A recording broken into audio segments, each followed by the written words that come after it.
37-20. Ravens and Lamar got hurt. A bunch of defenders got hurt. Would you see Cooper Rush out there? It's the white flag. That's why I'm cutting it off. Before we get into the Chiefs, how are you feeling about the Ravens right now? Oh man, I mean they're really in danger now.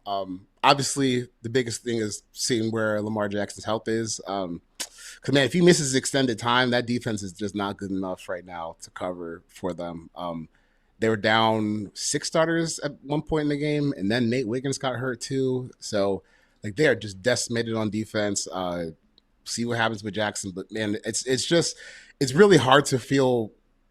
I don't know if you could possibly feel worse than this walking out of this game if you're Baltimore, because of the injury to Jackson. Like I think you're looking at this like, if you had lost this game and Jackson was healthy, you're probably looking like, wow, that was bad. But at least you can still drop a scenario where maybe they can get back into it for the division race and host a playoff game.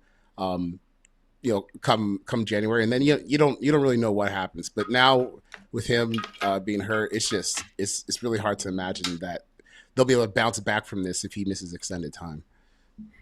Oh no, they're done. Yeah, they're done. I know. There's no. I'm sorry. I would just say it right now. It's if he misses time, I'm just trying to lessen the blood. Yeah, they're done. If he misses like a month, they're cooked. No. Yeah. I know you're trying. I know, but it's Lamar. The drop off from Lamar to Cooper Rush is pretty great, especially how this offense operates, which is Lamar, go do something, please, pretty please, go do something.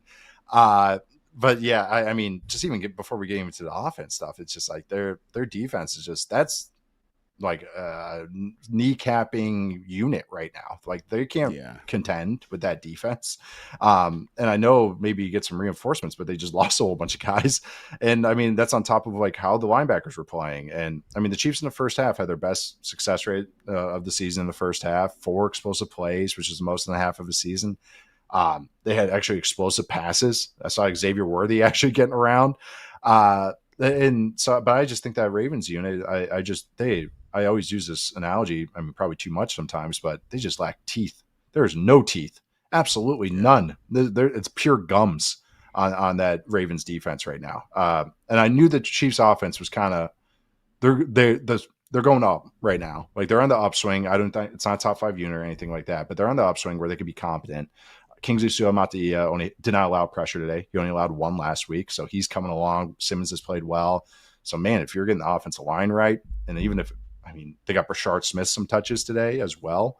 But, man, it was just – I think this Ravens defense is just they can't contend with anybody. They can't keep up with anybody because you're giving up explosive passes on top of all the runs where you have literally the worst – if the season ended after last week, the worst success rate allowed on in the run game according to Next Gen Stats since they've started their stats. So 10 years, you just can't win that way. So getting to, I don't know, enough about Ravens wantness.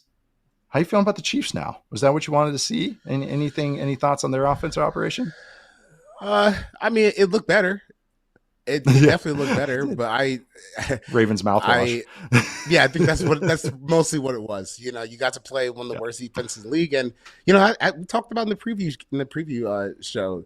They were top 10 in EPA per play going into that game. So it's not like as bad as it felt watching the Chiefs. It's not like the offense had actually been bad. I think obviously a lot of that was due to Mahomes just kind of saying, nope, we're not going to look like this.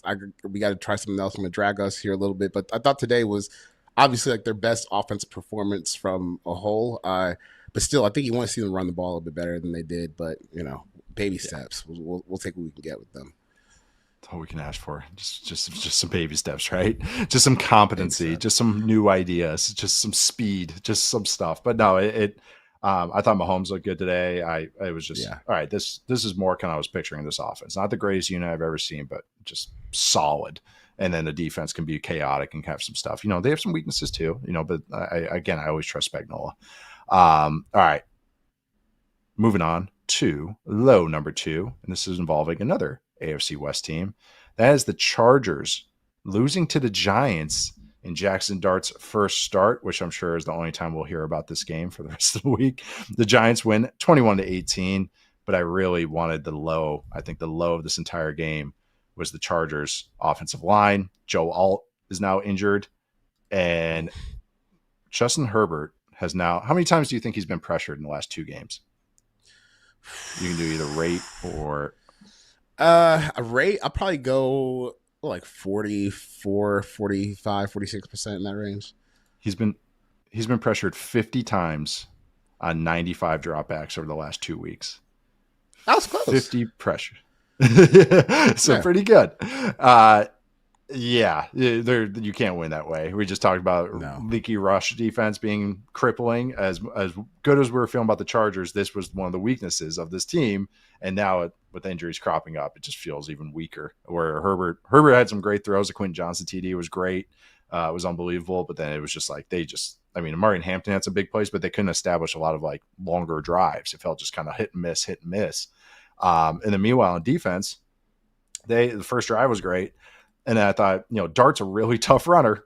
I kind of figured we'd see plenty of tricks and Dart rushing the ball and running the ball. They tried to give him some concepts he was comfortable with throwing the ball. But I mean, they honed in on it. They tightened down, but then they just kind of let some stuff over the middle happen, like just little dinks on defense, which I thought was really surprising from that defensive unit where they just couldn't make that tackle. Dart ran hard, but also it's like, it's a quarterback making his first start. At one point they dropped 9 into coverage, which I thought was pretty interesting and pretty funny, but how are we feeling about the Chargers now, Charles? Do you think this is kind of like where I just can't picture the reinforcements now. So it just feels like it's just going to be one of these things where it's just going to hang over their head the rest of the season. Yeah, I don't know. I did see the Joe Alt play. I mean, it looked pretty bad. So and then he got carted off. He was able to walk off first and carted off. So maybe his season's not over. Or he's not totally, messed up because my God, do they need him out there? Like I just think they just don't have much left. And quite honestly, it's not. I don't even think like this is like a Charger specific thing. I mean, how many teams will be able to survive like 3 offensive lineman starters being out? We saw Tampa Bay struggle with that today. It's a lot of talent to lose, and they got kind of punched in the mouth. I think in the second half where they really struggled to kind of get anything going. Jackson Dart, if you just look at the stats, it looked like he had a bad day in Herbert, and maybe he was a little bit more efficient. But man, Herbert was really under duress. Didn't look good. But the Chargers in general, they should also feel bad about losing this game. Like it was you were favored by 6.5, and I know it's the early morning start. You have to fly across the country, but still, getting punked by the Giants at home, having them be able to run the ball on you like that. Jackson Dart, like as a design runner, did some quality stuff today. Like it was an interesting game plan. I definitely want to see more from Jackson Dart as a thrower, but as a runner, it seems like they've got some stuff figured out between him and Scadaboo. No, I agree. It was definitely some battering ram going on with those run plays. Yeah. And hey, man, he's tough as hell. Like I'll give it to him. He's lowering his head for better for worse. I'm kind of like, all right, let's try and get you for a long career, not just 1 week. I mean, shoot, the Chargers had 4 explosive runs. Like their explosive run rate today was 30%.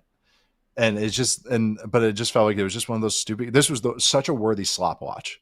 Like this game was such a slop watch game. That's why we nominated it. And man, they just didn't have that many 3 and outs. They just couldn't get the drives and just had those bad moments. I thought the touchdown Herbert had to Quentin Johnson was awesome. It was and apparently Trent Green undersold it, but I didn't hear him say it. But I was like, that's a freaking ridiculous throw. Chargers play the Commanders, Dolphins, Colts, Vikings, Titans, Steelers. They got a nice little month of October there, so they can get right. I mean, so look, Commanders pass rush has been actually okay, but Dolphins pass rush, meh.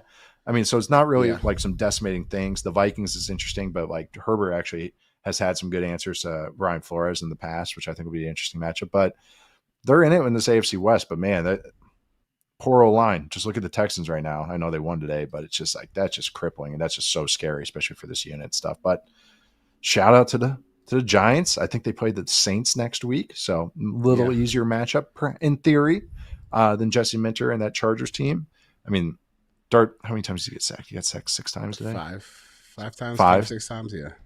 Yeah. 22. No Dan Henley strip sack though. No Dan Henley. No, but you knew who did cash in a Hail Mary. That's our low number 3, but it's a high for Nate. That is the 49ers having 4. I did. 49ers had 4 turnovers and lost to the Jags. Jaguars win 25-20. That was my Hail Mary. Jags win outright. That's 3.5-point underdogs, I think it was. A crazy Hail Mary. Totally, really a leap of faith there. But Jags keep racking up those turnovers. Offense avoided the crippling mistake somehow, some way. No pop ball went anywhere. Every interception got called back. Just one of these games for the 49ers that definitely felt the loss of Nick Bosa, but 49ers finished with 4 turnovers. Jags win this game. How'd you feel about this one, Chuck? I feel I'm getting whiplash from the Jaguars defense this year, because last year it was one of those things where they had a year where the defense really struggled to get turnovers like all season. I want to say they had like 8 last year, and they're already at 11 or 12 this year, which is just such a crazy like reversal of fortune and like regression to the mean, because 8 is low, and now you're getting to this many through just 4 games almost of the 3 season. a game. Right. If they can keep this pace up, I mean, that would be like the most opportunistic defense probably since like the modern NFL started. And I mean, they're like, some of it does look sustainable. Like the way they're able to get up the field and rush the passer. We'll see what happens with Trayvon Walker, because I think he got injured today and had to miss some time. So that would definitely be a loss that's felt, because he and Josh Allen and Josh Hines Allen and Devin Lloyd. I mean, they've really stepped up like in the front, and I think it's making life easier for everyone. So yeah, shout out to the Jaguars, man. Liam Cohen and the rest of the coaching staff, they've got some things figured out. And I thought even Trevor Lawrence has some nice moments today. He had, a close call on the second to last play of the game when with the slide on the sideline, where I think he just gave the refs a little bit too much room to make their own judgment call there on the end, even though I did think he got it down before he went out. But just slide 2 seconds earlier. You'll be in the clear just a little earlier. But he has some nice drives today, man. Like, it's starting to come together a little bit for what that team is supposed to look like, and to be 3-1. I mean, shoot, don't say that too often about the Jaguars. So good job, guys. No, good job. And again, wide open division, especially with the Colts losing today. Texans picked up the win. Don't have to worry about the Titans. There wasn't Jags didn't have many sacks. So, like, I don't think he got sacked the entire game. Trevor Lawrence, I mean. So, I mean, that it's a credit to like how quickly he's getting the ball out. And like the O-line is really, and I was trying to capture exactly how to describe the Jags O-line. They are better, but they're not good. Yeah. So they're way better coached than they were last year, as my headphone flies out. Way better coached than they were the last couple of years. But they're more like competent, more like solid, as opposed to like, oh man, look at this. And I think some of that is just the whole offense tying together. I think Trevor has a good feel for where the ball needs to go. I think guys are getting comfortable, getting open. I think Brian Thomas Jr. was like he got no yak, because every time he caught the ball, he was like looking it in. And then just like, okay, all right, I got it. All right, I got the football right here, like making sure he caught it. Travis Hunter had an incredible catch on the 3rd and 15 backed up. Like, that was really cool. That was pretty ballsy. They went like tempo, ran Hunter down the seam against cover 2, and then Trevor just throws it. I mean, you have to throw it high because you have to get over that linebacker, and Hunter makes a great catch on it. So the Jags offense is just fast. Like, so that's why they kind of overcome the O-line a little bit, like, and maybe just like these plays just happen, like more happens out of what they're getting. But Brian Thomas Jr. is fast. Travis Hunter's fast. Brenton Strange is fast. Etienne's fast. Tootin's fast. Trevor's actually pretty fast as well for a quarterback. So it's like a mistake happens, a missed tackle happens. There's Etienne scoring a touchdown, on a swing route, or one missed tackle happens. I thought the run game plan for the Jags was really good as well. So talking about that O-line, the improvement and everything, I think they're just it's well coached. I know they have a lot of penalties, but I chalk that up more just the minor mistakes and getting overwhelmed and stuff, as opposed to maybe like bad process, because I think the process is really good for the Jags right now. I mean, we've got a Parker Washington touchdown, a whole bunch of nice plays for them today. Process looks good for the Jaguars. It is a new world, new season, baby. New season completely. I feel weird saying that. I'm glad I rewatched them a ton the last couple of weeks, because it's just like what the discourse was happening. I'm like, man, they're actually doing a lot of good stuff like that. That's why I kept saying the bones are good. The bones are good. And now you can kind of see it. And the 49ers put up a fight, even with all the turnovers. They had the hook and ladder, which was pretty cool. I thought they also the sick CMC touchdown. That was really cool. The run. But Yeah, I mean the Jags had Dennis Gardick had a forced fumble, Parker Washington had a punt return touchdown, just some the strip sack to win the game. I thought Mark Sanchez struggled a little bit to diagnose what was happening on plays. I'm assuming it was him. I didn't look it up, just the voice. He couldn't figure out any Oh protections boy. today. He had a rough one today. I thought when we were watching that game, trying to figure out what happened. I was watching it, but it never actually got the noise for me. I had the sound on Kansas City, Baltimore most of the time. Smart.